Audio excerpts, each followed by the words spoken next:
Diberkatilah orang yang mengandalkan Tuhan, yang menaruh pengharapannya kepada Tuhan. Ia akan seperti pohon yang ditanam di tepi air, yang merambatkan akar-akarnya ke tepi batang air, dan yang tidak mengalami datangnya panas terik, yang daunnya tetap hijau, yang tidak khawatir dalam tahun kering, dan yang tidak berhenti menghasilkan buah. Shalom warga kerajaan, selamat datang di GPI Rock Surabaya. Tanpa terasa kita sudah ada di minggu ketiga di bulan November, dan saya berharap Anda semua selalu dalam keadaan baik, sehat, dan selalu antusias dalam beribadah. Bagi Anda yang baru pertama kali beribadah bersama kami ucapkan welcome to Rock Family. Ibadah hari ini akan disertai dengan perjamuan kudus. Jemaat dapat mempersiapkan roti dan anggur perjamuan agar dapat mengikuti perjamuan kudus dengan baik. Dan firman Tuhan hari ini akan dilayani oleh Global Senior Pastor dari ECC Church, Pastor Nala Widya. Berikut ada beberapa informasi gereja untuk minggu ini. Ikuti episode terbaru dari podcast Kingdom Insight di YouTube channel Rock Surabaya setiap Selasa pukul 19.30. Kami juga mengundang jemaat untuk dapat mengikuti seminar Ada Apa di 2022 meneropong prospek ekonomi dan bisnis di tahun 2022 bersama Bapak Yongki Susilo pada hari Jumat 26 November 2021 pukul 19 malam. Bagi jemaat yang rindu menabur untuk pekerjaan Tuhan, dapat memberikan persembahan melalui transfer ke nomor rekening gereja atau scan QR Code yang tertera berikut. Sebelum kita menaikkan pujian dan mendengar pengajaran firman Tuhan hari ini, mari kita saksikan suara gembala.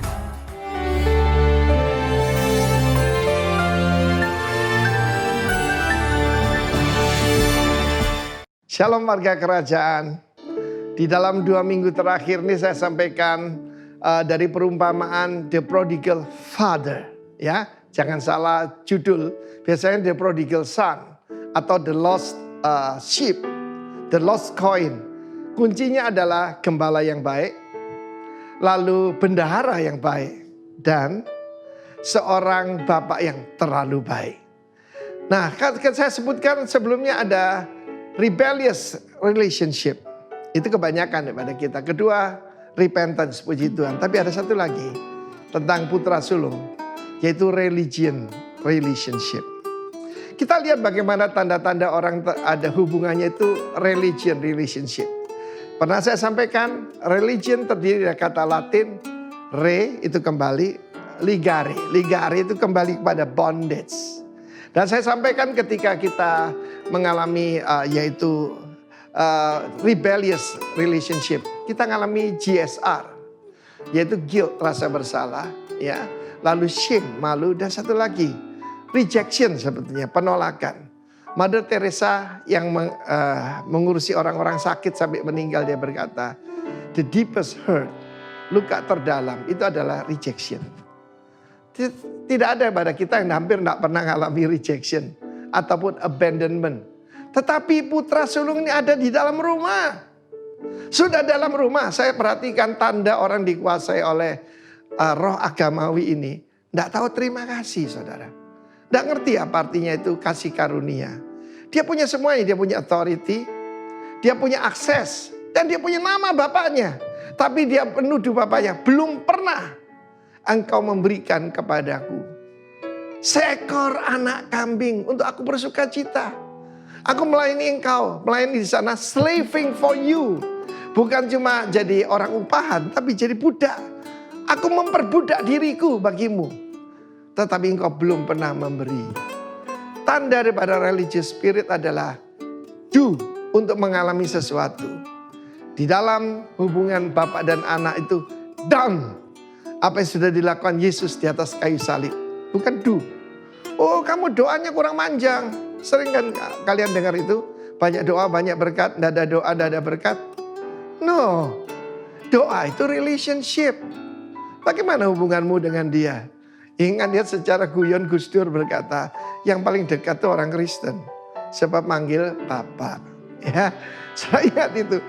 Beliau itu luar biasa, saya kagum sama Gus Dur itu, saudara ya. Tetapi itulah, anak sulung ini tidak menghargai statusnya sebagai putra sang bapak. Dia punya akses. Nah, apa yang aku punya, kamu punya. Bukankah kita patut bersukacita? Tanda orang agamawi itu tidak ada sukacita. Dia selalu lihat orang lain, saya lebih hebat dari dia. Saya baca Alkitab lebih banyak. Saya lebih banyak mendengarkan seminar-seminar. Merasa dirinya lebih. Seperti anak sulung itu persis. Dan dia, kita lihat di sini, tidak ada terima kasihnya, tidak ada ucapan syukurnya. Dia ada di dalam rumah. Dia punya akses. Nah, kamu punya akses. Kamu mau lembu yang terbaik, silakan.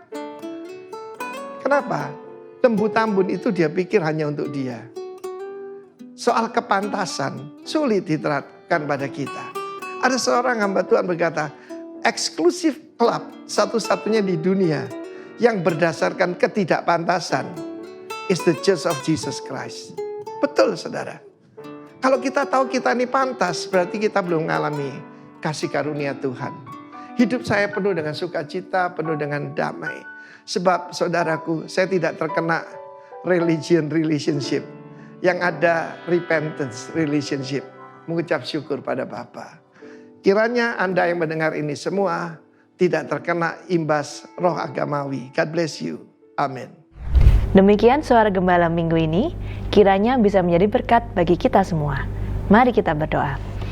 Ya Tuhan, terima kasih atas berkat-Mu. Kalau kami hari ini boleh berkumpul bersama beribadah ya Tuhan, kami bersuka cita, kami mau menerima firman Tuhan dari Engkau.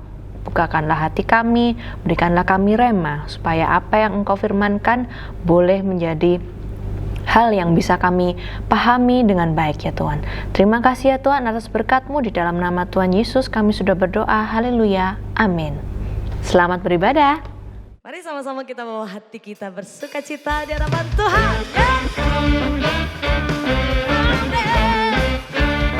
Kami bawa sukacita kami Tuhan. Haleluya.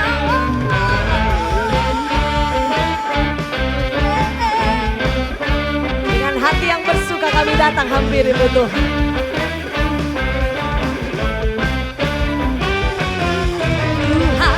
Raja Maha Besar, mari datang menyembah-Nya.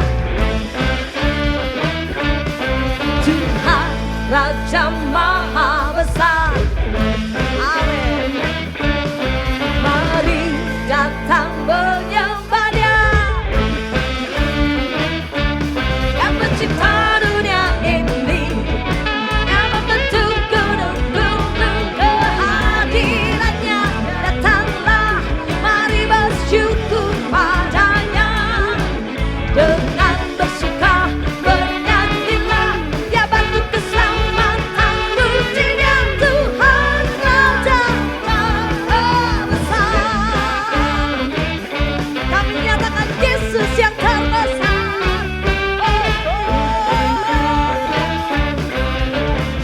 Sama-sama berkata, Tuhan Raja Maha Besar, mari datang menyembah-Nya. Tuhan Raja Maha Besar, mari datang menyembah-Nya. Yang pencipta dunia ini, yang membentuk gunung-gunung kehadirannya. Datanglah, mari bersyukur padanya. Dengan bersuka bernyanyilah, yang bantu keselamatan, pujinya Tuhan Raja Maha Besar.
bersama kita bawa hati kita hampiri Tuhan.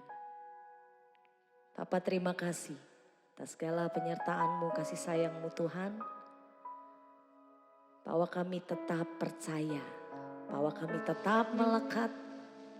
Apapun keadaan setiap kami Tuhan, apapun kondisi setiap kami. Kami mau mengangkat syukur kami di hadapan Tuhan dan kami mau katakan Tuhan terima kasih untuk segala sesuatu.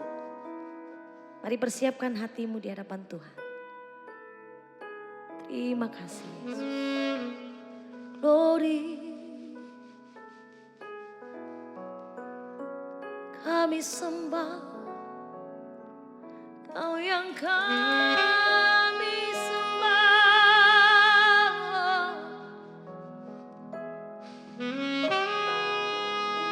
Bahwa kami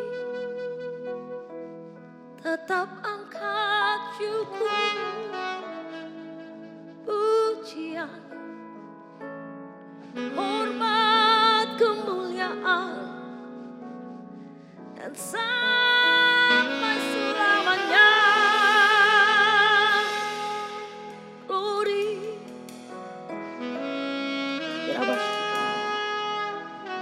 Allah kami Tuhan, mengasihi, mencintai-Mu sampai akhir. Tetap percaya Yesus kami luar biasa. Terima kasih Bapak, terima kasih Tuhan. Ku sadar tak semua dapat aku miliki di dalam hidupku, hatiku percaya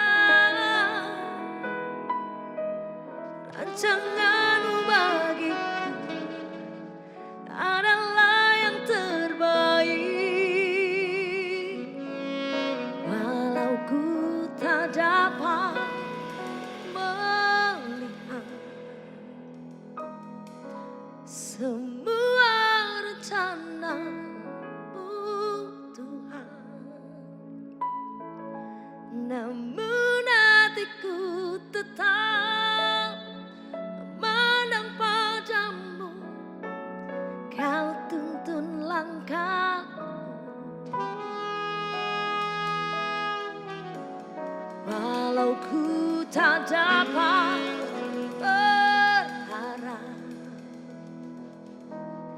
atas kenyataan hidupku,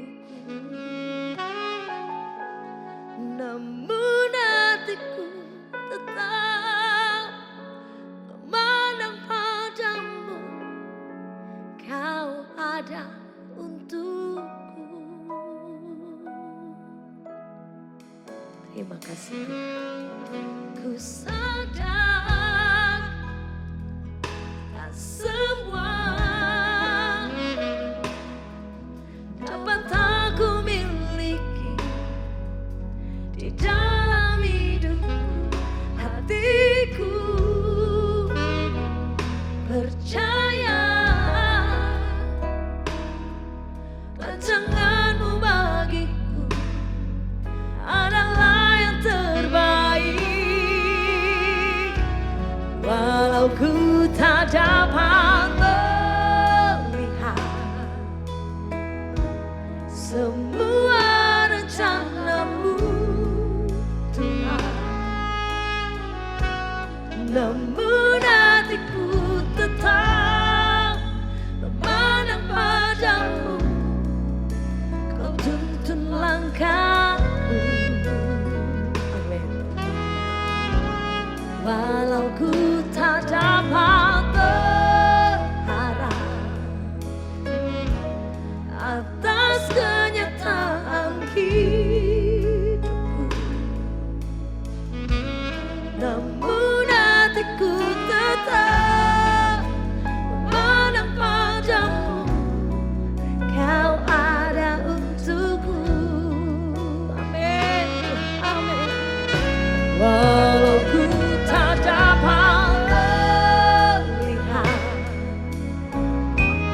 semua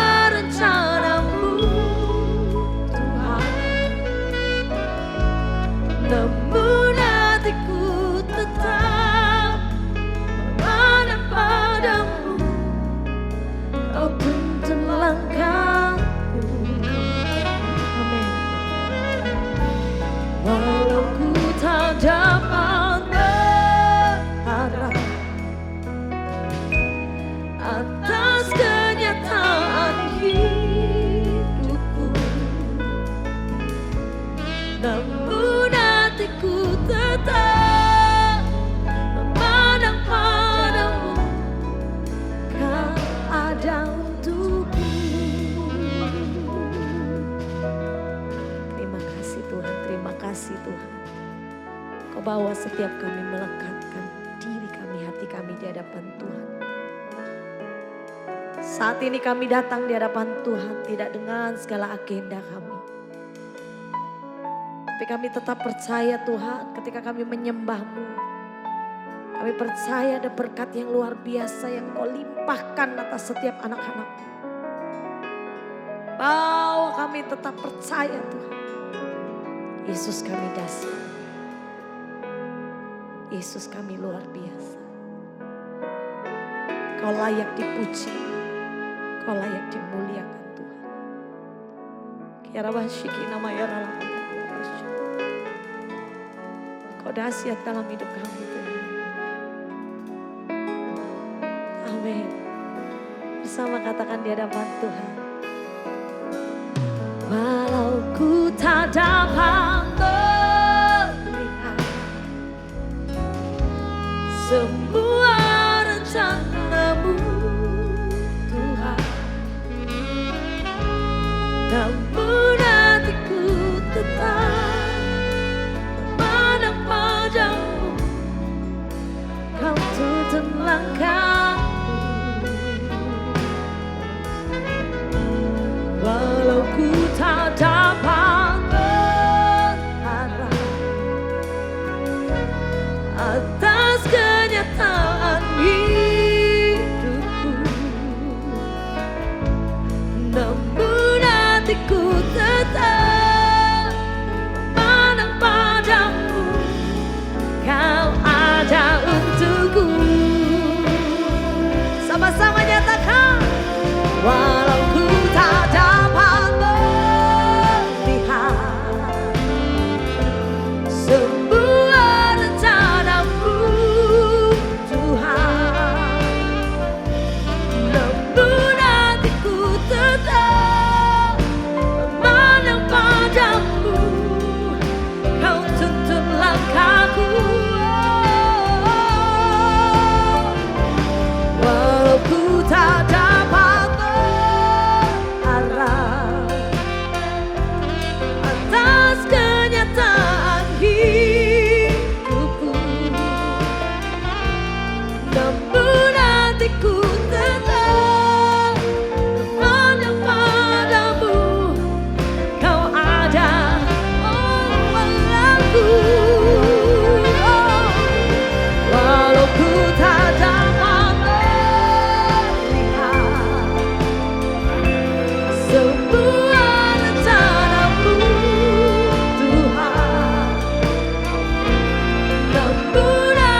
Kami berterima kasih buat cintamu, buat kasih sayang melingkupi kami.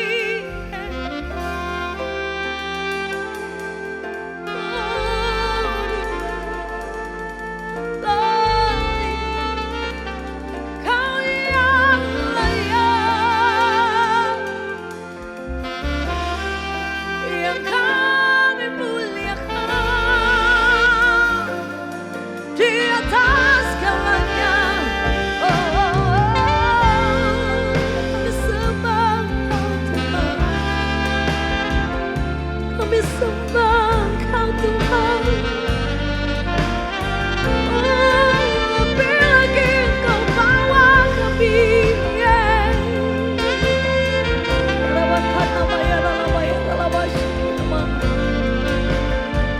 bawa kami semakin melekat kepadamu Tuhan. Oh, ini syukur kami Kau. Terima kasih. Mari angkat syukurmu di hadapan Tuhan. Nyatakan terima kasih. Oh, Kau sangat baik, teramat baik bagi kami. Terima kasih Tuhan. Terima kasih.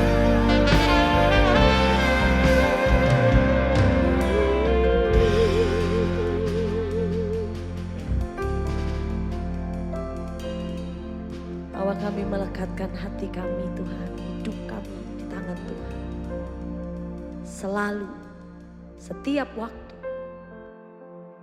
Biarlah hadirat-Mu Tuhan menjadi kerinduan bagi setiap anak-anak-Mu Tuhan. Terima kasih Bapa. Ku ingin lebih dekat, lebih dekat, masuk dalam hadirat-Mu dan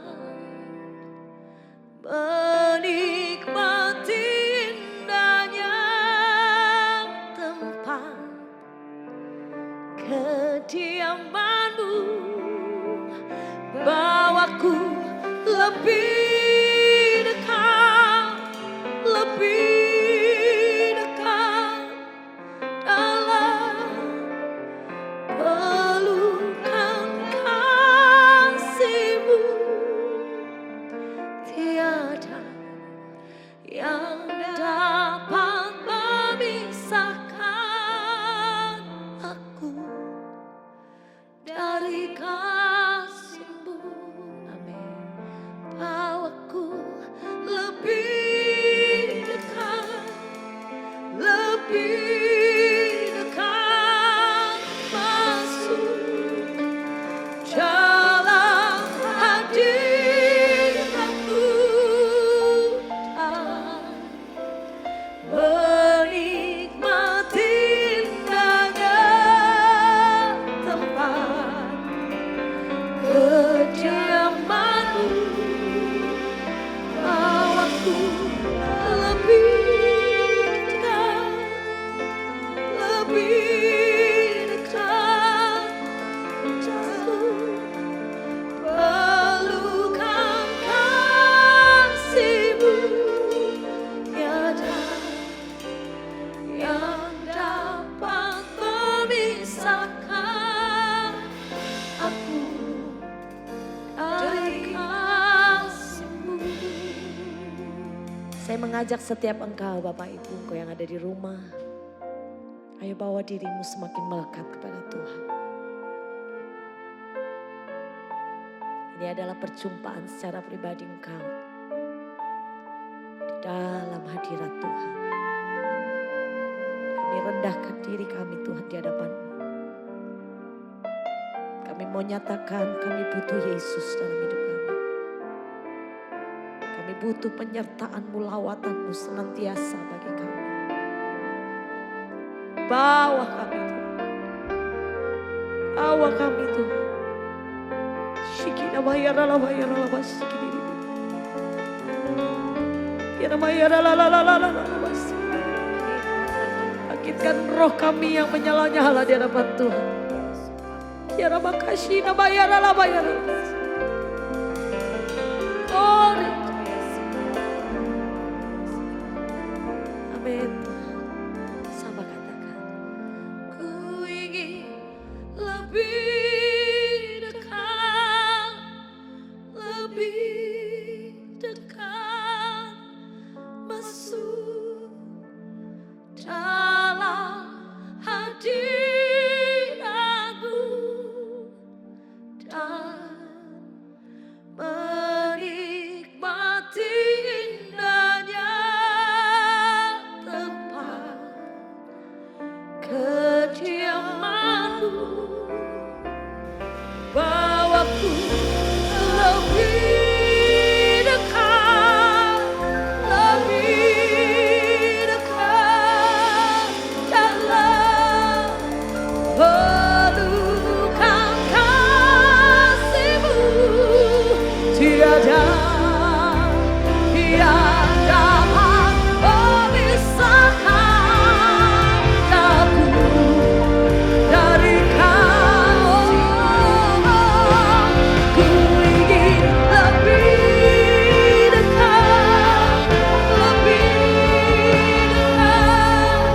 masuk dalam hadirat-Mu dan menikmati indahnya tempat kediaman-Mu.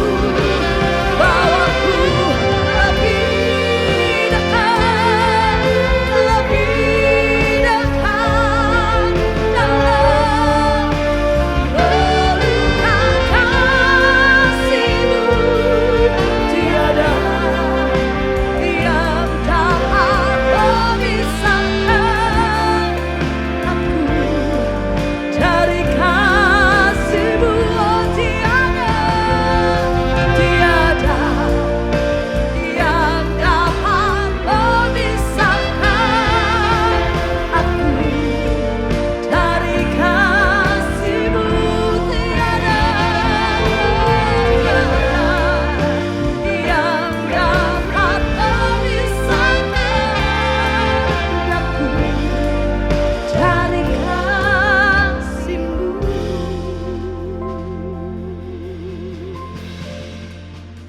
Kau yang bawa kami semakin melekat Tuhan. Terima kasih Bapa, terima kasih. Piala pujian ini Tuhan keluar dari setiap hati kami rindu tetap dan selalu melekat kepadamu Tuhan. Bapa terima kasih buat hadirat Tuhan. Saat ini Bapa kami siapkan hati kami untuk kebenaran-Mu. Sampaikan isi hati-Mu bagi setiap kami. Biar kami semakin hari semakin diubahkan. Dan kami adalah pelaku-pelaku firman-Mu. Terima kasih Bapak. Disambut firman-Mu di dalam nama Tuhan Yesus. Haleluya. Amin. Amin. Shalom, apa kabar GBI Rock? Sudah lama kita tidak bertemu, tapi hari ini kita bisa bertemu masih secara online. Yes, saya berdoa supaya kita bisa segera beribadah secara onsite, karena bagaimanapun juga kita tidak diciptakan untuk hidup sebagai makhluk-makhluk online. Ya, nah hari ini saya rindu untuk share satu kebenaran ya mengenai cara hidup jemaat, khususnya cara hidup jemaat mula-mula, yang kita harus lihat bagaimana awal mulanya gereja dibangun dan mereka berdiri di atas dasar apa. Ya, ada satu ayat di Kisah Para Rasul 2 ayat 41 yang berkata begini, orang-orang yang menerima perkataan itu memberi diri dibaptis, dan pada hari itu jumlah mereka bertambah kira-kira 3.000 jiwa. Ya, jadi jemaat mula-mula ketika rasul-rasul, khususnya dalam hal ini Rasul Petrus bersaksi, ada 3.000 orang menerima perkataan itu dan memberi diri dibaptis. Saudara bisa bayangkan apa yang terjadi kalau gereja bertambah 3.000 anggota pada hari itu. Wow, sampai hari ini saya masih memimpikan kapan terjadi baptisan satu hari 3.000 lagi. Dan yang pasti itu tidak dilakukan oleh hanya satu orang gembala. Perlu banyak sekali gembala untuk menolong membaptis 3.000 orang. Ya, tetapi masalah berikut adalah apa yang terjadi ketika gereja bertambah satu hari 3.000 jiwa baru. Bagaimana memfollow up mereka? Bagaimana membawa mereka untuk bertumbuh dalam Yesus? Oleh karena itu, kalau kita lihat di Kisah Rasul pasal 2 ini ayat 42 dikatakan begini, mereka bertekun dalam pengajaran rasul-rasul dan dalam persekutuan. Mereka selalu berkumpul untuk memecahkan roti dan berdoa. Oke, yang pertama mari kita lihat. Ada satu atmosfer yang dibangun, ada satu budaya yang dibangun oleh para rasul, yaitu mereka bertekun. Nah, mari kita lihat kata bertekun. Saudara, bertekun itu sebuah ketekunan, artinya simultan, continuously, ya, terus menerus, tidak berhenti, ya, atau di bahasa Inggrisnya devoted. Mereka devoted, mereka lakukan terus menerus dengan tidak berhenti. Saudara, ini memerlukan satu disiplin yang kuat. Nah, seringkali kita beribadah mengandalkan mood. Kenapa kamu nggak ke gereja kemarin? Aduh, perasaan lagi nggak enak. Ya, kenapa kemarin nggak datang di cell group? Aduh, lagi capek nih kayaknya. Lagi nggak enak hati. Nah, saudara, di dalam ketekunan kita tidak bisa hidup berdasarkan mood, perasaan kita. Perasaan berubah-ubah, naik dan turun. Ya, saudara, tetapi kalau kita mau belajar bertekun, maka kita harus bisa mendisiplin diri kita. Even Raja Daud dia berkata, "Hai jiwaku, pujilah Tuhan." Seringkali jiwa kita, perasaan kita, mood kita sedang tidak ingin memuji Tuhan. Tetapi Raja Daud berkata, "Hai jiwaku, pujilah Tuhan." Artinya dia mendisiplin, dia memaksa moodnya, perasaannya untuk memuji Tuhan. Saudara, ketekunan memerlukan disiplin. Ya, ketekunan memerlukan sebuah pemaksaan buat diri sendiri. Nah, ini yang perlu kita bangun di dalam hidup kita. Kita nggak bisa bekerja dengan mood. Saudara bisa bayangkan, pekerjaan apa yang bisa berhasil kalau kita mengandalkan perasaan? Kenapa kemarin nggak masuk kantor? Aduh, lagi nggak enak perasaan. Oh, nggak peduli. Mau perasaan enak, perasaan nggak enak, hati nggak enak, kantor harus masuk. Ya. Kuliah, kenapa kemarin nggak kuliah? Iya, ini hati lagi galau kayaknya. Oh, nggak peduli. Mau hatinya lagi galau, lagi senang, kuliah tetap harus jalan, harus masuk. Saudara, kalau kita mau jadi orang sukses, belajarlah untuk memiliki satu kata ini, ketekunan. Demikian pula dalam hal rohani. Ya, kenapa kamu nggak pelayanan lagi? Aduh, gimana ya? Ini hati kayaknya lagi belum siap nih. Kalau hati nggak siap, hati ini yang mesti disiapkan. Perasaan ini yang harusnya didisiplin. Saudara, mari kita lihat bahwa ini yang dibangun di jemaat mula-mula, ketekunan. Jemaat mula-mula membangun satu kebiasaan, yaitu bertekun. Ya, bertekun. Nah, dalam hal apa aja mereka bertekun? Mari kita lihat. Yang pertama, mereka bertekun dalam pengajaran. Jadi, mereka bertekun pertama dalam pengajaran. Kenapa pengajaran? Karena pengajaran itu fondasi, pengajaran itu dasar. Ya, kalau pengajaran itu perlu simultan. Ya. Habis kelas 1, kelas 2, udah gitu belajar kelas 3, kelas 4. Gak bisa pengajaran itu loncat-loncat. Perlu buat saya di gereja perlu bertahun-tahun untuk menyusun sebuah kurikulum supaya jemaat dari yang baru baptis sampai nanti dia bisa melayani, dan tidak perlu waktu yang lama, ya. Hanya perlu dalam waktu yang singkat mereka bisa diajar sampai nanti mereka bahkan bisa melayani dan jadi pemimpin. Saudara, pengajaran tuh harus terstruktur, simultan, dan itu diperlukan ketekunan. Jadi seringkali apalagi di musim online ini, kita cenderung nggak enak nih khotbahnya. Semua kalau online ada di ujung jari, pindahin. Wah, ini nih khotbahnya menarik nih, lucu. Saudara, kau tidak bisa membangun dasar hidup hanya dari sebuah pengajaran yang ya enak nih kayaknya di kuping, di telinga oke. Oh, nggak bisa. Saudara, mari kita belajar untuk bertekun. Apa sih konsekuensi dari ketekunan? Enak nggak enak, jalanin terus. Itulah konsekuensi dari ketekunan. Suka nggak suka, jalanin terus. Termasuk belajar, termasuk pengajaran. Seringkali juga kita harus memasuki fase-fase the boring part. Ya, aduh bosan nih dengerin ini.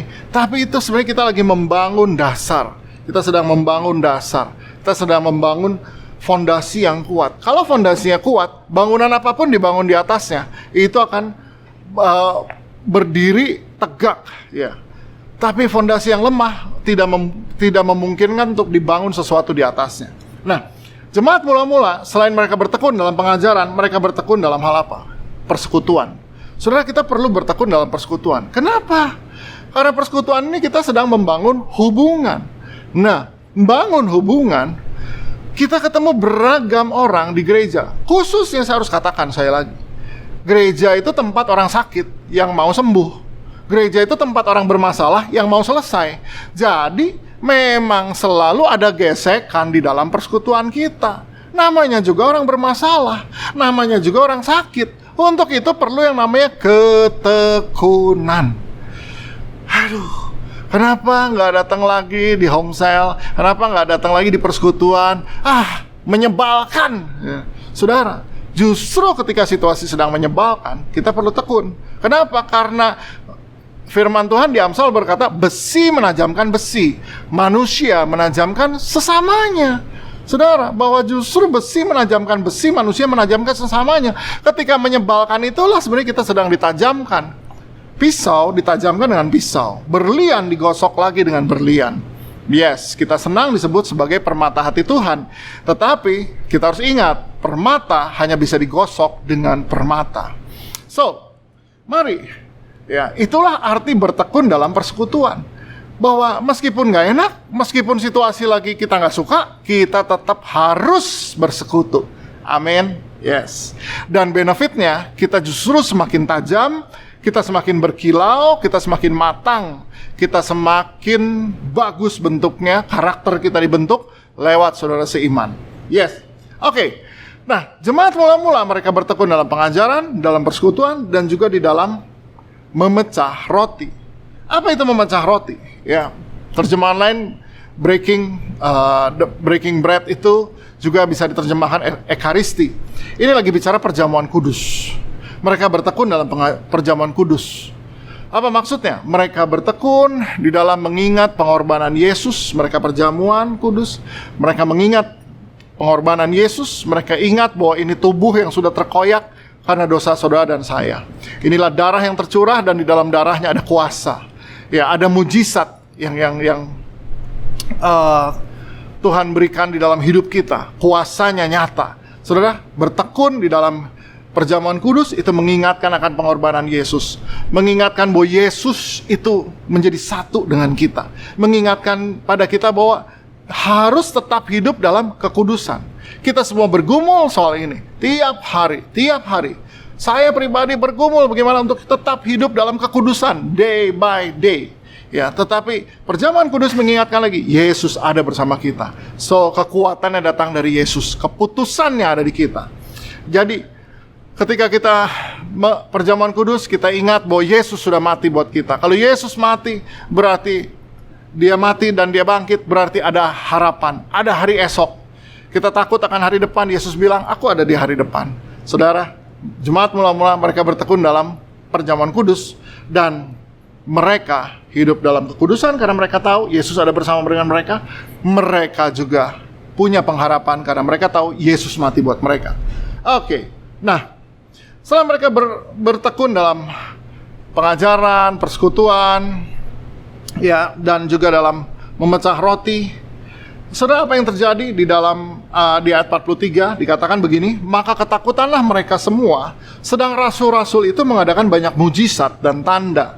Ya, mujizat dan tanda itu adalah menandakan kehadiran Tuhan di tengah-tengah persekutuan kita, di tengah-tengah komunitas kita. Mujizat dan tanda itu adalah ciri dari bahwa Tuhan tuh hadir. Saudara, kita seringkali berpikir mujizat yang besar-besar. Mengapa di dalam pertemuan home cell atau cell group kita ini selalu ada nggak yang mau bagi berkat? Kenapa? Karena seringkali justru mujizat dan tanda yang kecil-kecil ini yang kita lupakan. Gimana anak sembuh, gimana orang tua dijamah, gimana kita bisa melunasi hutang, gimana tiba-tiba Tuhan tolong kita, bisnis yang udah macet tiba-tiba bisa berjalan lagi. Itu mujizat dan tanda. Dan mujizat dan tanda ini adalah menandakan Tuhan itu hadir dalam setiap pertemuan ibadah kita. Selalu kita lihat, ya, tentu kita tahu bahwa kesembuhan masih terjadi, bahkan orang mati bangkit pun masih terjadi. Yes, jadi mujizat dan tanda bukanlah hal yang nanti kita tunggu ada KKR besar, kita tunggu ada hamba Tuhan besar. No. Tuhan yang besar itu selalu ada dalam hidup kita. Tuhan yang besar itu selalu hadir dalam pertemuan kita dan di dalam hidup kita setiap saat. Mujizat dan tanda adalah hal yang biasa dialami oleh jemaat mula-mula, dan saya percaya itu juga akan menjadi hal yang biasa kita alami dalam pertemuan ibadah kita. Yes, come on. Nah, ayat ini berkata bahwa bahkan di ayat yang ke-43. Nah, inilah yang menjadi menginspirasi saya ketika awal-awal saya mulai membangun gereja di tahun 90-an. Di ayat ke-44 dikatakan begini, dan semua yang telah menjadi percaya tetap bersatu dan segala kepunyaan mereka adalah kepunyaan bersama. Ayatnya berkata semua yang percaya, sudah percaya, mereka tetap bersatu dan segala kepunyaan mereka menjadi kepunyaan bersama. Ya, apa maksudnya? Apakah di dalam hidup kita di dalam gereja Tuhan sudah tidak ada lagi hak milik? Atau kita rasa kita pulang nanti kita bawa aja motor siapa, kita bawa aja tas siapa, kan milik bersama? Bukan begitu. Ayatnya berkata begini, dan selalu ada dari mereka yang menjual harta miliknya lalu membagi-bagikannya pada semua orang sesuai dengan keperluannya masing-masing. Jadi apa yang dimaksud dengan Kisah Rasul 2 ayat 44 dan 45 ini? Menjadi milik bersama artinya begini, ini lagi bicara soal hubungan. Sebetulnya ini lagi bicara soal hubungan. Ada sebuah hubungan yang sangat dekat dan sangat dalam sehingga melampaui batas kepemilikan. Maksudnya bagaimana? Ya, gereja adalah keluarga rohani. Kenapa bisa jadi keluarga rohani? Karena gereja kita dipersatukan oleh darah Yesus, darah yang sama. Ya, dan sebagai keluarga, tentu hubungan kita bukan membership, bukan keanggotaan. Ya, bukannya teman lagi, tetapi kita ini saudara. Nah, sebagai saudara, ya, cara hidup saudara dalam keluarga itu melampaui batas kepemilikan. Saya beri contoh, ya, bahwa anak saya di rumah bebas buka lemari es. Kapanpun dia mau buka lemari es, kapanpun dia mau ambil sesuatu dari dalam, silahkan. Ya, anak saya karena dia anak, dia bebas. Adik saya datang ke rumah saya, dia bebas, dia datang ke rumah, dia duduk. Bahkan suatu hari saya mau pergi acara undangan pernikahan, saya cari sepatu saya kemana. Tiba-tiba istri saya bilang, iya aku lupa. Waktu itu adikmu datang dan dia lagi mau ke undangan, sepatunya lepas solnya. Jadi dia ke rumah kita lalu dia pinjam sepatu kamu. Iya, saya lupa. Nah, mengapa dia bisa datang begitu aja dan pinjam sepatu saya? Karena dia adik, dia saudara saya. Ya, cuma masalah dia lupa kembaliin. Jadi hari itu saya pakai sepatu yang lain, no problem. Tapi itulah yang disebut dengan hubungan yang melebihi batas kepemilikan. Sama dalam gereja Tuhan. Ada banyak saya terbiasa membuka rumah saya untuk para leaders, para pemimpin, para pastor di gereja. Ya, mereka datang, mereka duduk jemaat, mereka datang, mereka bisa duduk curhat, mereka cerita, dan saya tidak akan mengizinkan mereka pulang sebelum mereka makan. Kenapa? Karena buat saya, hey, come on, kita keluarga, apapun yang ada mari kita bagi bersama. Ya. Atau mereka datang kehujanan dan bajunya basah, buat saya nggak ada masalah. Ini ada t-shirt, pakai aja. Ya. Oke kak, nanti saya cuci, saya kembaliin, nggak usah, pakai aja buat kamu. So, saudara, kenapa? Karena hubungan kita sangat dekat sehingga melampaui batas kepemilikan. Bahkan ketika mobil saya rusak masuk bengkel, beberapa pemimpin berkata, kak, pakai aja mobil saya selama itu di bengkel. Kenapa mereka bisa tawarkan begitu? Karena hubungan yang sangat dekat sehingga melampaui batas kepemilikan. Jadi isunya bukan barang, isunya hubungan yang dekat. Saudara, itulah yang terjadi di gereja mula-mula, Kisah Rasul 2, 44-45. Jadi sampai hari ini menjadi DNA kita. Saya membangun gereja dengan DNA seperti ini. Hubungan yang sangat dekat. Sehingga beban kita menjadi beban bersama. Kesusahan seorang menjadi kesusahan bersama. Saudara, nah, kalau kita lihat dampaknya apa? Di ayat 46 sekali lagi dikatakan begini, dengan bertekun dan dengan sehati mereka berkumpul tiap-tiap hari dalam bait Allah. Mereka memecahkan roti di rumah masing-masing secara bergilir dan makan bersama-sama dengan gembira dan dengan tulus hati. Saudara lihat bahwa dalam hal ini mereka berkumpul tiap-tiap hari dalam bait Allah, memecah roti di rumah masing-masing. Nah, memecah roti di sini, memecah roti yang mana? Ini sedang bicara mengenai membagi hidup. Ya, ada kadang-kadang ada yang belum makan, lalu datang dan mereka share apa yang mereka punya. Saudara, kalau ada saudara kita datang ke persekutuan, ke home cell kita, wajahnya pucat pasi, bibirnya udah abu-abu, lalu kita tanya, kenapa kamu belum makan? Wow, belum makan. Lalu kita panggil semua saudara kita yang lain dan kita bilang, mari kita sama-sama doakan saudara kita ini yang belum makan. Kita berdoa supaya di dalam nama Yesus roh lapar keluar. Saudara, orang lapar jangan didoakan, orang lapar kasih makan. Saudara, sering kali kita justru sangat rohani sampai kita sudah lupa bahwa tubuh jasmani kita perlu hal-hal juga yang jasmania. Dan ini yang mereka bagi adalah hal-hal yang jasmania. Nah, dikatakan begini bahwa mereka memecah roti dan makan bersama. Ini membagi hidup. Wow. Yes. Mari saudara, dalam hidup kita diberkati berlimpah-limpah. Ya, dan mari kita ingat bahwa tujuan kita diberkati supaya semua bangsa mendapat berkat lewat kita. Kita ini saluran berkat. So, mari Bapak Ibu Saudara, ayat terakhir di ayat 47 dikatakan begini, sambil memuji Allah dan mereka disukai semua orang, dan tiap-tiap hari Tuhan menambah jumlah mereka dengan orang yang diselamatkan. Saudara lihat, apa yang terjadi dengan gereja mula-mula? Disukai semua orang. Saya ketika renungkan kata-kata ini, disukai semua orang. Artinya semua orang. Siapa semua orang? Semua orang. Siapa semua orang? Semua orang. Semua orang dari berbagai suku bangsa, dari berbagai agama suka kepada mereka. Apa yang membuat mereka disukai? Cara hidup mereka. Cara hidup mereka disukai semua orang. Dan dampaknya apa? Tuhan menambah jumlah mereka dengan orang yang diselamatkan tiap hari. Selalu tiap hari ada orang yang bergabung lagi dengan mereka. Ini bayangkan, satu hari bergabung 3.000. Tapi tiap hari ada lagi yang bergabung. Why? Karena ada cara hidup yang disukai. Cara hidup yang disenangi. Saudara, mari. Kekristenan tidak bisa dilihat dari acara gerejanya. Orang di luar nggak akan lihat kekristenan dari acara gereja, karena mereka di luar gereja. Tetapi mereka bisa melihat cara hidup kita, secara persekutuan kita, secara kita membagi hidup, mereka bisa lihat. Jadi, ini sudah menjelang Natal. Saya masih ingat peristiwa Natal sebelum pandemi. Ya, gereja kita kalau Natal mau tidak mau harus minimum 3 kali ibadah. Ya. 3 kali ibadah. Jadi kalau Natal waktu sebelum pandemi saya harus bicara 3 kali, 3 topik yang sama 3 kali, semua tim praise and worship 3 kali, lagu yang sama, semua tim kreatif semua bekerja untuk 3 ibadah yang sama. Dan tentu ini yang menjadi repot juga adalah semua tim pendukung kita, ya, termasuk bagian fasilitas. dan maintenance. Saya masih ingat di Natal sebelum pandemi itu, mereka harus berhari-hari mereka harus berhari-hari membereskan sebelum dan sesudah Natal. Ya, dan itu perlu waktu dan tenaga.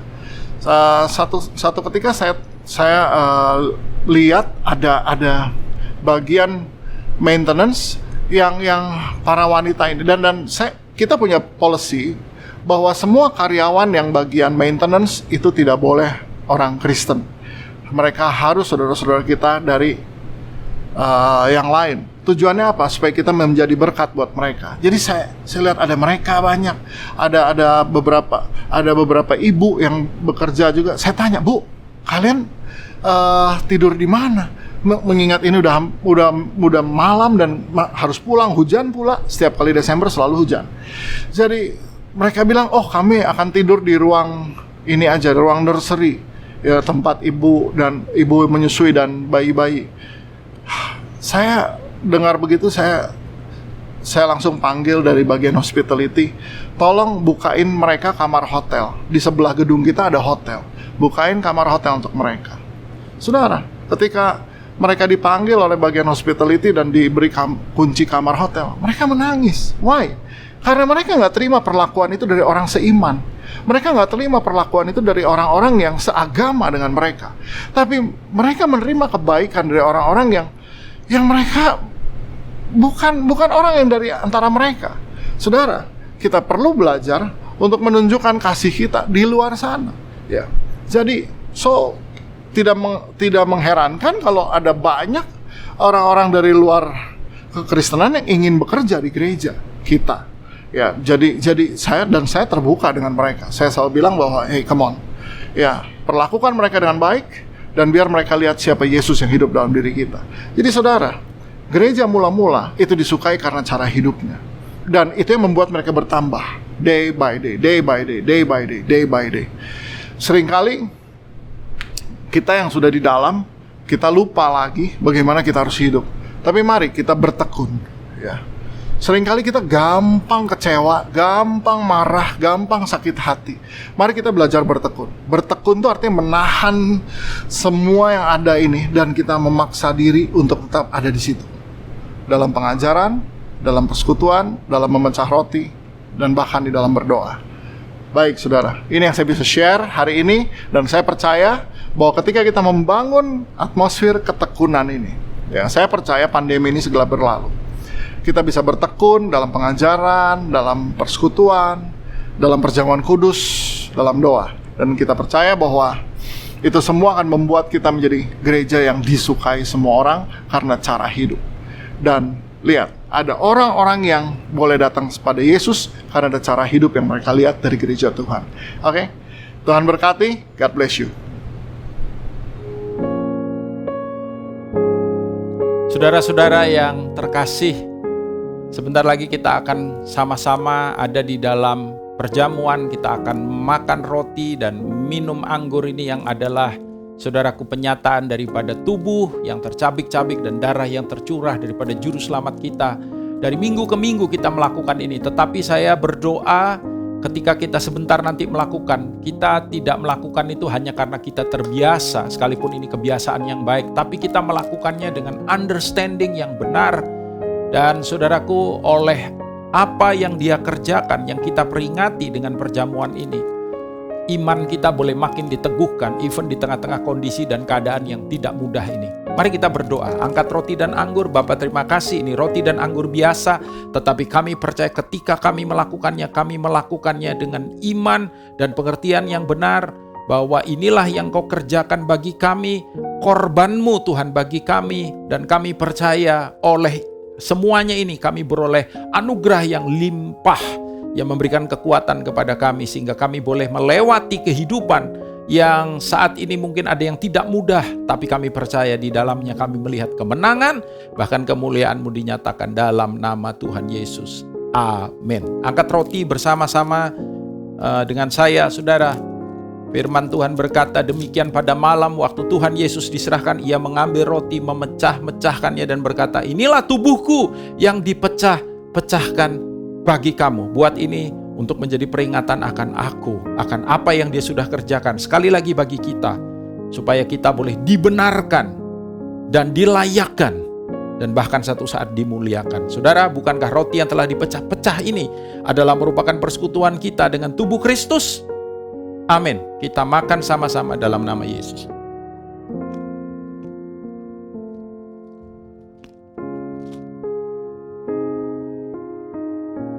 Angkat cawan bersama-sama.